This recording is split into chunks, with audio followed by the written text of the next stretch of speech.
Hello दोस्तों, तो आप लोगों का यूनिक हिस्ट्री सेंटर में स्वागत है। तो बेसिकली हमारी जो इंडियन इकोनॉमी की सीरीज चल रही थी, तो लगभग 11 चैप्टर ऑलरेडी अपलोडेड है और इसका हमारा जो चैप्टर नंबर 12 है और उसका पार्ट सेकंड। तो अगर आप लोगों ने फर्स्ट पार्ट्स को नहीं देखे या फिर इससे पहले के चैप्टर्स को नहीं देखे, तो आपको सबसे पहले सबसे ज़्यादा इंपॉर्टेंट चीज़ है कि आप प्लेलिस्ट को विजिट कीजिए और प्लेलिस्ट को आपको सारी चीज़ चेक कीजिए और एक सीक्वेंस वाइज आप चीज़ों को बिल्कुल कवर कीजिए। इससे होगा क्या कि आपके सारे टॉपिक्स, आपके सारे कॉन्सेप्ट बिल्कुल एग्जैक्टली क्लियर रहेंगे और आप उसमें जो कहते हैं कि कोई चीज़ भूलने के जो चांसेस वो बहुत ही रेयर होंगे। सो हम इसमें जो सेकंड पार्ट में देखेंगे वो है कि हमारा पर्यावरण मतलब अवनति के क्या कारण है।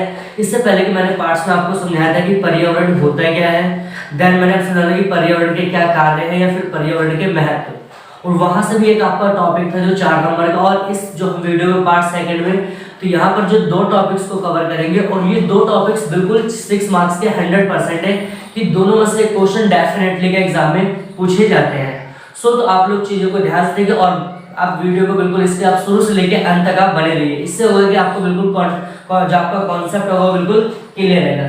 तो सबसे पहले हम फर्स्ट टॉपिक देखते हैं, क्या है पर्यावरण अवनति या फिर अवनति वर्ड का मतलब पेपर में आप लोगों से ये हमेशा वर्ड डाल के देगा अवनति।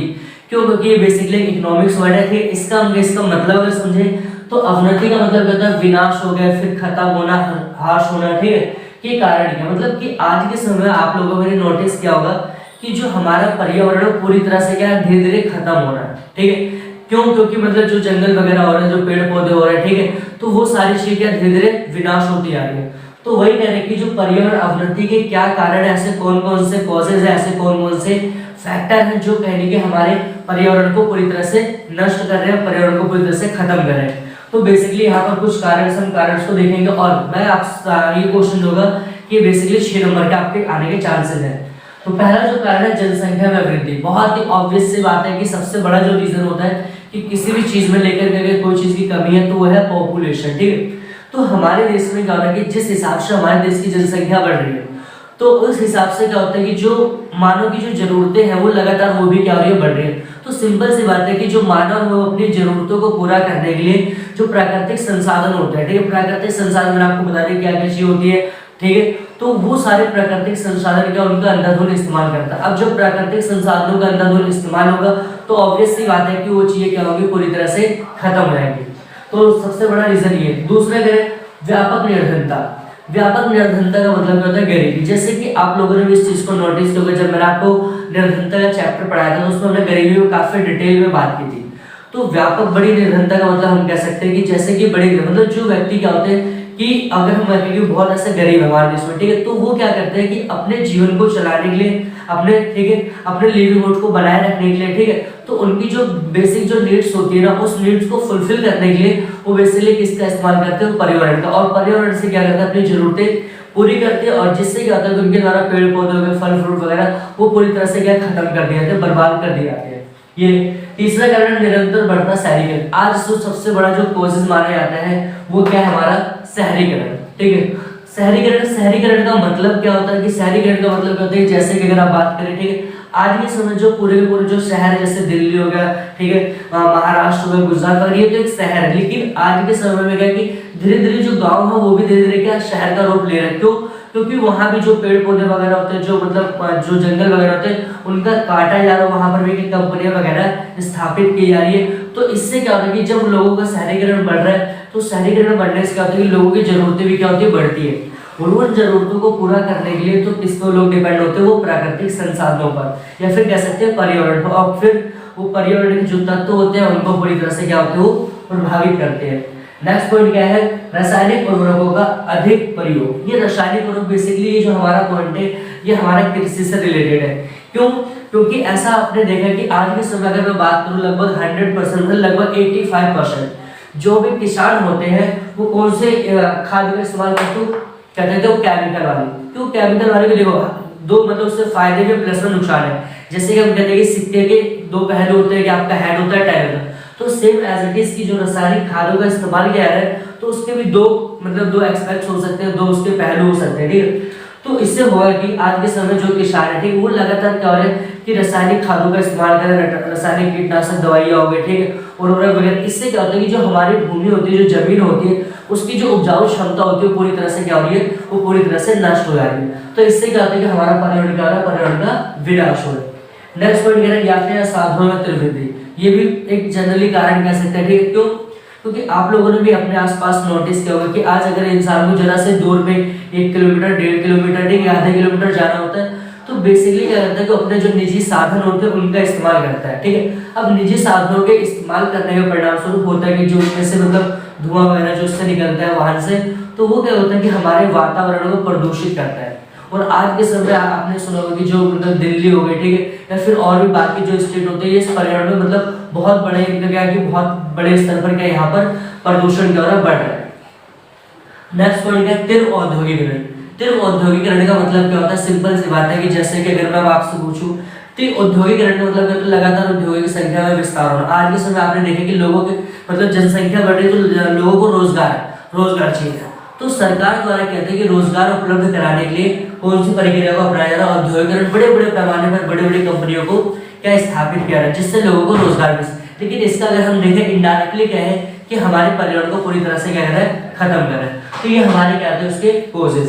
और जो सेकंड टॉपिक है वो बहुत ही इंपॉर्टेंट है, तो वो हमारा क्या है कि पर्यावरण संरक्षण। मतलब संरक्षण का मतलब सिंपल क्या होता है कि पर्यावरण को कैसे बचा सकते हैं।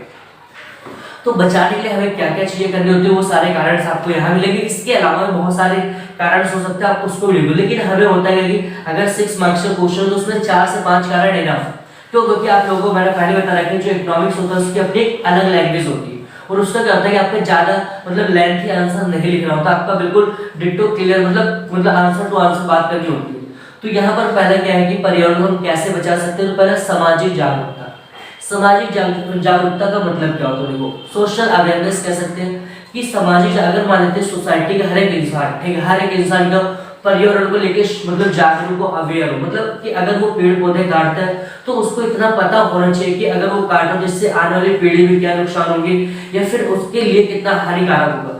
तो इससे क्या होता है कि अगर हम मान लेते हैं कि अपने आसपास हो गया, अपने समाज में, अपनी सोसाइटी में, ठीक है, अपने घर में, तो अगर हम ज्यादा से ज्यादा लोगों को पर्यावरण के प्रति जागरूक करते हैं तो इससे क्या होगा, उनका एक माइंड सेट चेंज होगा और माइंड सेट चेंज होगा तो उनका जो पर्यावरण का नुकसान होगा उसको रोका जा सकता है।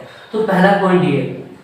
दूसरा पॉइंट क्या है, जनसंख्या में कमी। तो जनसंख्या वृद्धि, देखो अगर कभी हम कमा की बात करेंगे, अगर जनसंख्या में रोका तो भारत में तो ऐसा सीधी सी बात है ऐसा कोई पॉलिसी नहीं क्रिएट की जा सकती जिससे को रोका। लेकिन अगर लोगों के दिमाग में लोग एजुकेटेड होंगे, प्लस में लोगों के पास सेल्फ अवेयरनेस होगी, ठीक है, चीजों के प्रति वो ज्यादा अवेयरनेस होंगे, तो हम कह सकते हैं कि जनसंख्या अगर रुकेगी तो जनसंख्या में कमी होने से क्या होगा, लोगों की जो नीड्स होगी वो क्या कम होगी। और जब लोगों की नीड्स कम होगी तो ऑब्वियस सी बात है कि वो लोग संसाधनों का इस्तेमाल कम से कम मात्रा में करना चाहेंगे। और नेक्स्ट पॉइंट क्या हमारा, वृक्षारोपण अभियान। ये बहुत ही इंपॉर्टेंट पॉइंट है। आज के समय आपने देखे कि बहुत सारे जो मतलब जितनी पॉलिटिक्स वगैरह में चीजें आपने देखी होगी कि हाँ किसी नेता ने मतलब इतने सारे पौधे वगैरह लगाए।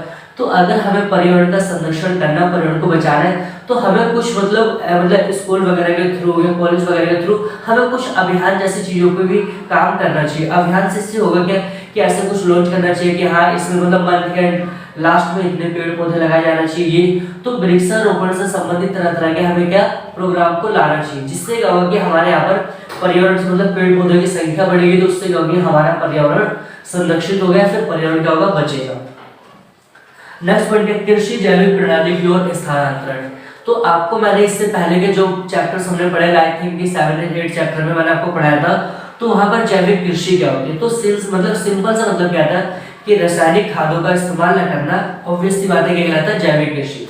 अब इससे तो आज के समय आपको बताया, अभी आपको मैंने लास्ट वाले पॉइंट में बताया कि अभी भी आज हमारे जो भारत में वो बेसिकली रासायनिक कृषि होती है। तो अगर लोग क्या है कि रासायनिक कृषि को छोड़कर जैविक कृषि को ट्रांसफर हो जाते हैं, फिर यहाँ जैविक कृषि करना प्रारंभ कर देते हैं, तो इससे क्या होगी, जो हमारी भूमि की उपजाऊ क्षमता है वो बढ़ेगी, प्लस में हमें जो हमारे हेल्थ के लिए जो हमें कह सकते हैं पौष्टिक आहार वगैरह क्या होगा वो उपलब्ध होगा। और नेक्स्ट पॉइंट क्या कह रहे हैं, पर्यावरण कानूनों का सख्ती से पालन करना। ठीक है, तो ये चीजें आपको याद रखना कि जैसे कि हमारे यहाँ पर भी आप लोगों ने सुना होगा कि बहुत सारे नियम अधिनियम वगैरह क्या लाए गए जो पर्यावरण से रिलेटेड, लेकिन अगर उसको एक्चुअल में नोटिस किया जाए, एक्चुअल में अगर देखा जाएगा ना, उसका सही ढंग से पालन नहीं होता है। तो सिंपल सी बात है कि अगर आप लोगों को पर्यावरण का संरक्षण करना, अगर हमें पर्यावरण को बचाना है, तो सिंपल बात है उससे रिलेटेड जितने भी कायदे कानून बनाए गए हैं, जितने भी अधिनियम बनाए गए उसका सख्ती से पालन किया। अगर कोई व्यक्ति सख्ती से पालन नहीं करता उसे सख्त उसको पनिशमेंट देना चाहिए। तो इससे क्या होगा कि वो चीजें पर्यावरण का संरक्षण। और लास्ट क्या हमारा जल का प्रबंधन। जल का प्रबंधन का मतलब है, देखो आज के समय में क्या होता है कि हमें कुछ इनोवेटिव आइडियाज पे काम करना जरूरी है। इससे होगा क्या कि हमारे जो आने वाले जो फ्यूचर होंगे वो काफी अच्छी चीजों को सीख सकेंगे और क्या होगा जो हमारे रिसोर्सेज होंगे वो बचे रहेंगे।